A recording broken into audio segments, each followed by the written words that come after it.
Ouais, c'est bien un seul arbre, un gigantesque ficus. Et donc on voit ces espèces de lianes qui descendent au sol, qui font de nouveaux arbres. Mais le tronc principal est juste là.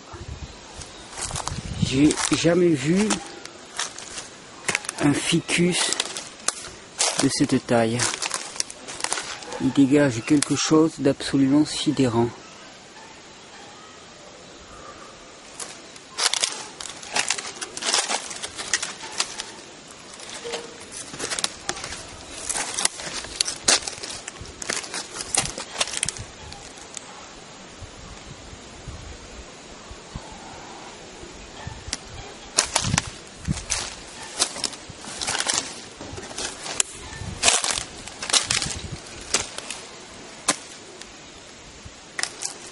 Là, je progresse vers son tronc principal.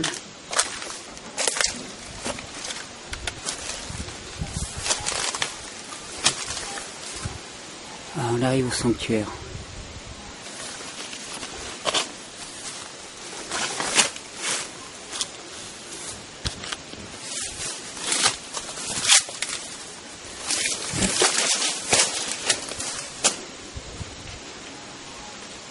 Bonjour bel arbre.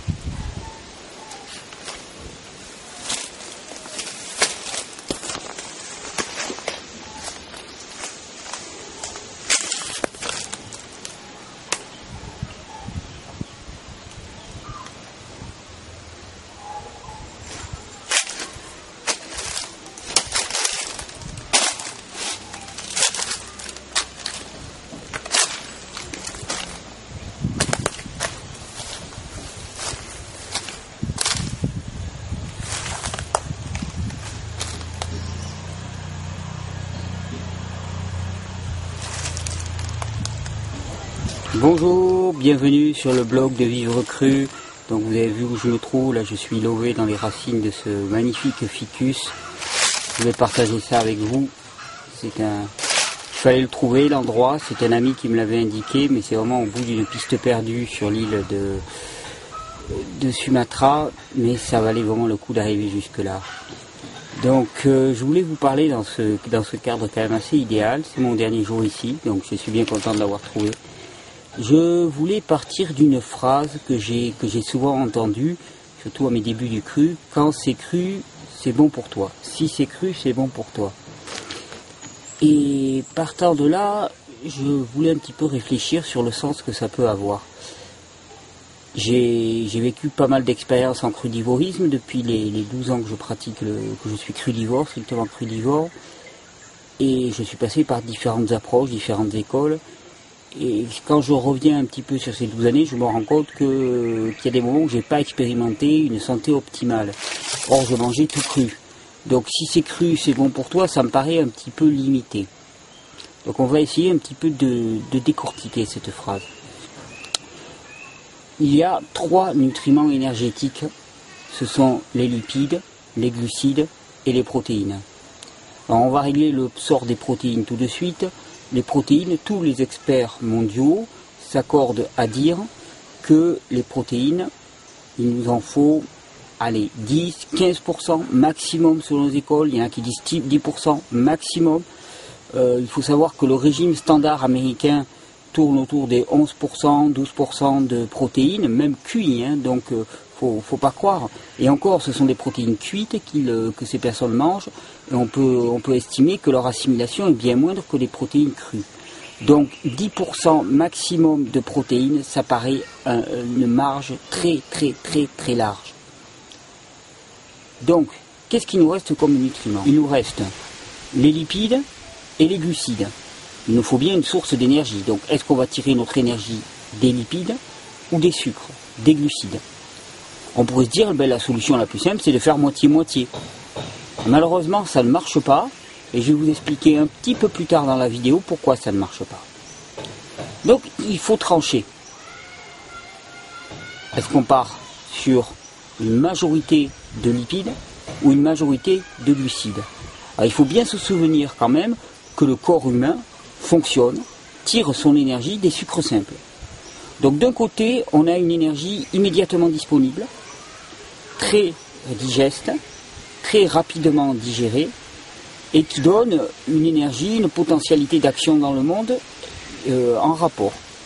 D'autre côté, on a les lipides, qui sont relativement longs à digérer, et on sait aussi particulièrement que toutes les maladies de type cardiovasculaire, les problèmes d'obésité actuellement, et énormément d'autres maladies, sont liés au problème des graisses dans l'organisme, trop de matières grasses dans l'organisme. Il faut savoir que quand on consomme un produit contenant des matières grasses en grande proportion, il va rester à peu près entre 6 et 10 heures selon la ration que l'on a prise dans l'estomac avant d'être digéré et d'être dissocié en acide gras.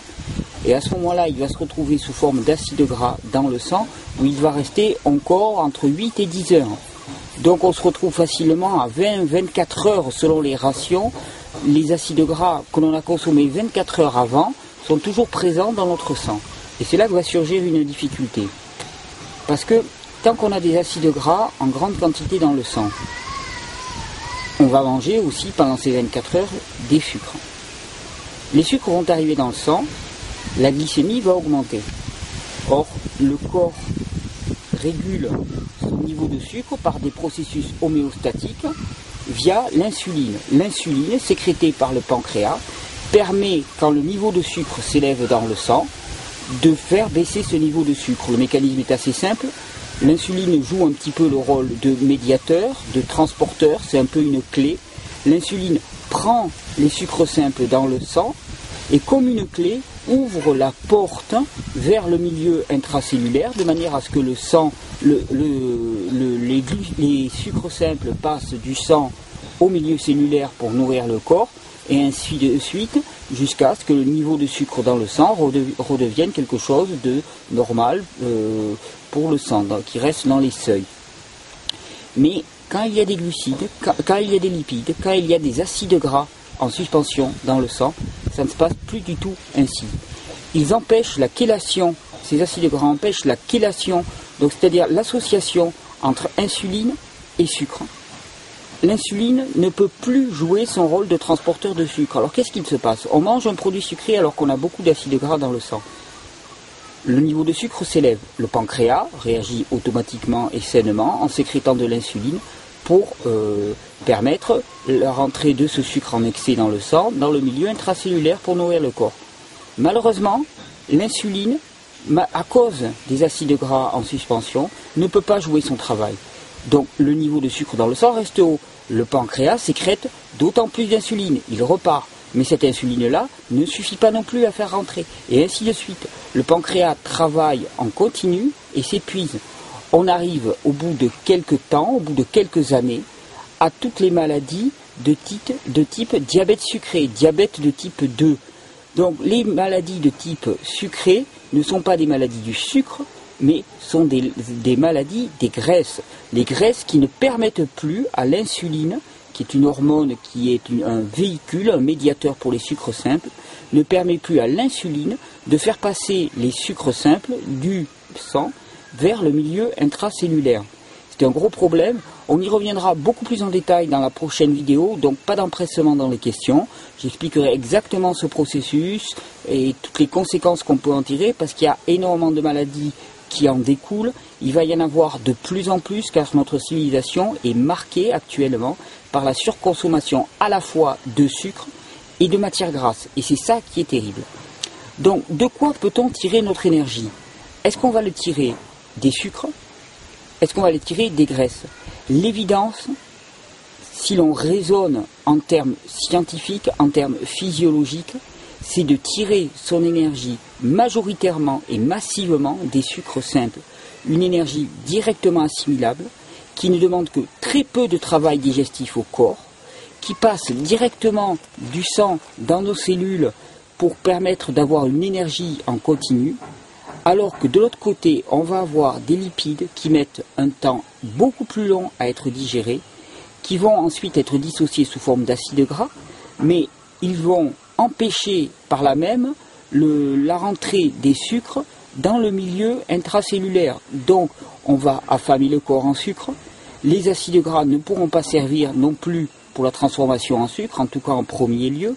Ils vont être stockés, les acides gras excédentaires vont être stockés sous forme de graisse sur le corps. C'est un très très mauvais choix. Et si j'insiste lourdement là-dessus, c'est que dans le milieu crudivore, il y a quand même une école de pensée, on va dire, qui a une peur extrême des sucres. Diabolisation des sucres. Les sucres seraient responsables de la prolifération d'un champignon qu'on appelle le candida.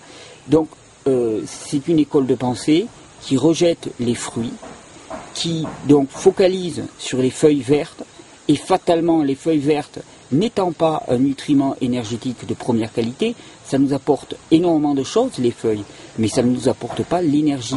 Pour arriver à fonctionner sur des feuilles, il faudrait en consommer des kilos et des kilos, et nous ne sommes pas des herbivores. Donc, on en arrive fatalement à consommer des graisses. Je sais que cette forme de pensée est très répandue dans le milieu crudivore. C'est une forme de pensée qui ne s'intéresse en aucun cas aux données scientifiques ni aux données de la physiologie. Il y a des moments où il faut arrêter de considérer la santé et l'alimentation sous forme dogmatique avec une approche religieuse. L'approche religieuse est valable en termes de spiritualité, mais en termes de physiologie et d'alimentation, elle n'est pas valable, elle n'est pas applicable, surtout qu'on a des données scientifiques qui sont valables pour cela. Donc, fonctionner sur des sucres simples, garder un niveau de graisse inférieur à 10%, inférieur à 10%, inférieur à 10% en protéines, ça nous laisse 80% pour les sucres simples. C'est assez simple comme règle, 80, 10, 10, vous allez entendre souvent ce petit ratio, 90, 10 dans ces vidéos. C'est vraiment la recette pour bien fonctionner au niveau physiologique. La deuxième recette, attention en crudivorisme, la première erreur que l'on fait, c'est de ne pas manger assez, de ne pas avoir des apports caloriques suffisants. Un apport calorique suffisant, c'est minimum 2000 calories pour une femme, et c'est plutôt 2000-2500 calories, voire plus selon votre activité physique, et c'est minimum 3000 calories pour un homme, et c'est plutôt 3500 calories dès lors qu'on commence à pratiquer du sport ou une activité musculaire intense. Et pour savoir si notre ration est adéquate, il n'y a qu'un moyen.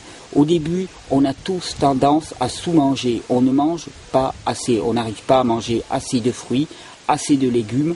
Donc, le seul moyen, c'est de mettre régulièrement, quotidiennement, je dirais au début, de rentrer ces prises alimentaires dans un comparateur calorique. On en trouve très facilement sur Internet. Je pourrais remettre les liens ici si vous le voulez. Donc, rentrer ces données alimentaires, ces prises alimentaires dans un comparateur calorique afin de vérifier que l'on reçoit la ration calorique nécessaire, donc 2000 calories minimum pour une femme, 3000 calories minimum pour un homme, et que l'on respecte le ratio 90-10. Et même quand on pratique depuis longtemps, je conseille de se faire régulièrement comme une piqûre de rappel. Moi j'ai besoin de me le faire très régulièrement, de vérifier qu'on tient la route au niveau des apports énergétiques. Alors, si on ne veut pas faire ça, c'est qu'il y a certainement une part en nous qui reste, une part qui a peur de s'épanouir, une forme de pensée anorexique qui malheureusement est très répandue dans le milieu crudivore. Je le vois tout le temps, je le vois à l'action. Donc attention à ça. Un peu d'honnêteté avec soi-même, c'est passer par ce genre d'outils rationnels et scientifiques. On parle de physiologie, on ne parle pas de principes spirituels tombés du ciel. Le corps a des lois physiques qu'on ne peut ignorer. Donc, fonctionnons sur des sucres avec un apport calorique suffisant et un ratio de 80% minimum de sucre et 10% maximum de chacun des autres nutriments énergétiques, à savoir les lipides et les glucides. Donc, pour en revenir à notre phrase du début, si c'est cru, c'est bon pour toi, je ne suis absolument pas d'accord finalement. Parce que si c'est cru, mais que ce n'est pas adapté physiologiquement à nos besoins, si c'est cru et que c'est massivement gras, bien que cru, ce n'est pas du tout bon pour moi, et c'est même pire, je pense, que un repas classique cuit parce que c'est très riche en graisse et la graisse est vraiment notre ennemi numéro 1. Il est vraiment incroyable que nombre de recettes de cuisine crudivore aient un pourcentage calorique en matière grasse supérieur à la plupart des recettes alimentaires classiques, françaises ou d'où vous voulez. C'est quand même un fait qui est absolument incroyable et il faut être très très attentif. Donc attention aux recettes de cuisine. Ne mélangez pas des ingrédients et surtout ne recourez pas massivement aux matières grasses.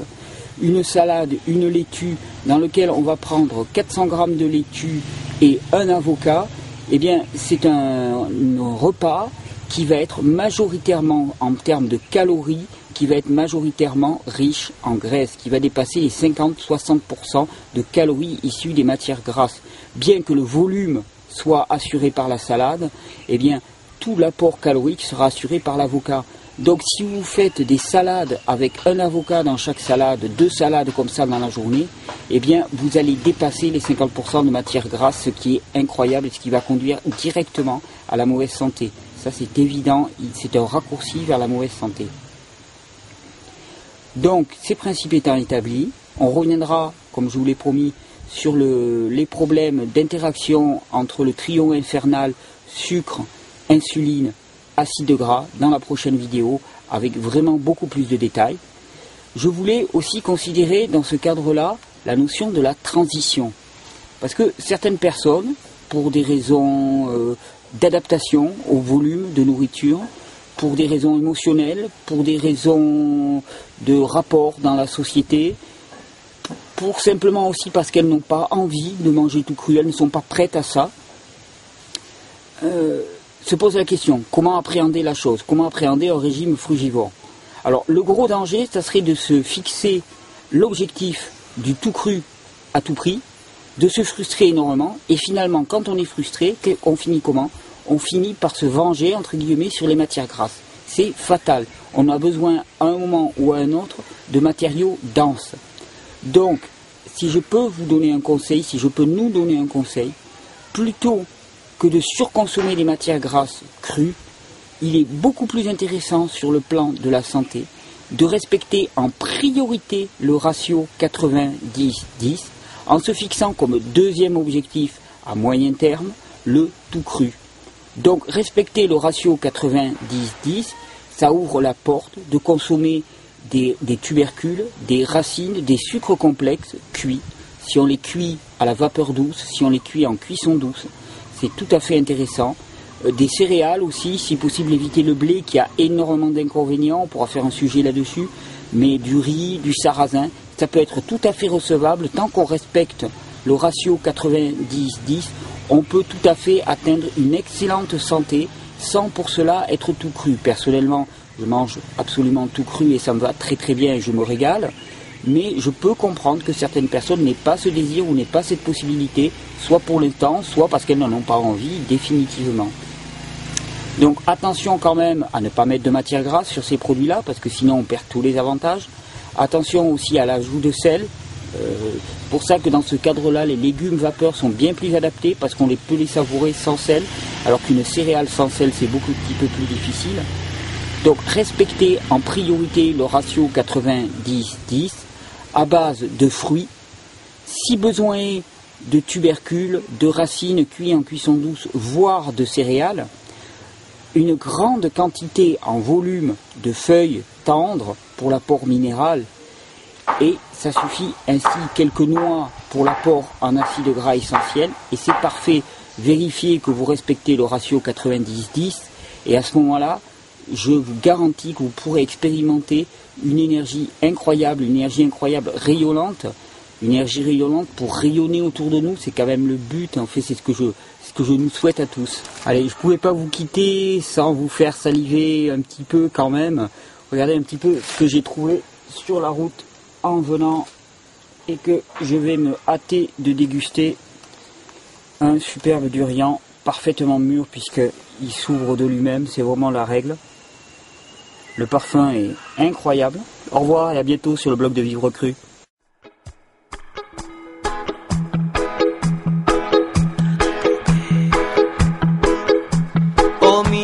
maconha, minha torcida, minha querida, minha galera. Oh minha cachoeira, minha menina, minha flamenga, minha capoeira. Oh minha menina, minha querida, minha baleira. Oh minha maloca, minha larica, minha cachaça, minha cadeira. Minha vagabunda, oh minha vida, minha mambeira.